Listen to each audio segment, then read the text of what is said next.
What if I explain that God is not just, is aware of your prayers, but he wishes to assist?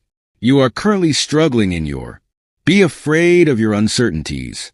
God is coming. It's not a matter of whether he can assist, but will you let him to, wants to assist you. It's not merely a far-off hope. It's a pledge based on his word. But how can we accept this assistance and allow it to change our life by? The Bible states from the first that God has a strong interest in the welfare of Psalm 121's children. David writes, I raise my gaze to the mountains. Where do I get my assistance?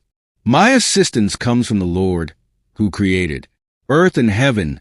This is more than just a poetic assertion. It is a statement that God is willing as well as able to step in your life. He made the earth and the heavens. Yet he is concerned about your daily issues, your difficulties at work, concerns about the future, and heartbreak. It's simple to feel as though we must manage matters on our own. Society teaches us to operate independently. Difficult to understand, but the Bible teaches a new lesson. Sayings 3:5-6 instructs us to put our trust in the Lord with all your heart and rely on others rather than yourself, recognizing and submitting in every manner to him, and he will straighten your course. Let me help. God says, don't attempt to. Believe me, you can do this on your own, but how? Do we frequently deny God because we believe I've obtained this when in reality, we can envision a father instructing his child in bicycle riding.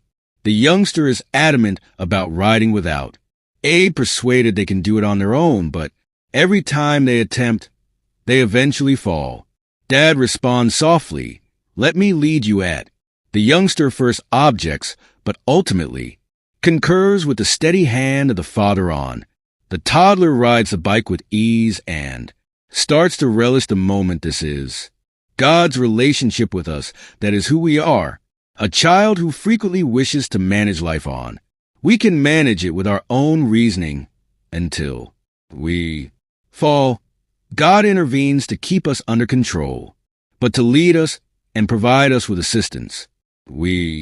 Isaiah 41 verse 10 serves as a reminder, so don't fear not, for I am with you. Disappointed because I am your God, and I'll support and encourage you. Use my righteous hand to uphold you. How does this manifest itself in our life now? First things first, we need to learn how to ask for God's assistance. According to James 4-2, you do not have since you don't pray to God for it. That easy, but occasionally we don't encounter God's assistance since we haven't asked him to join us in our circumstance. Consider a section of your life in which you could require God's assistance. It's a stretched financial load, relationship, or a choice that you're not sure about regarding if you have truly prayed to God for assistance, or are you attempting to solve it yourself? We must listen to you for a moment. God's direction, he might not respond as we anticipate, yet his insight is always excellent, as stated in Proverbs 169.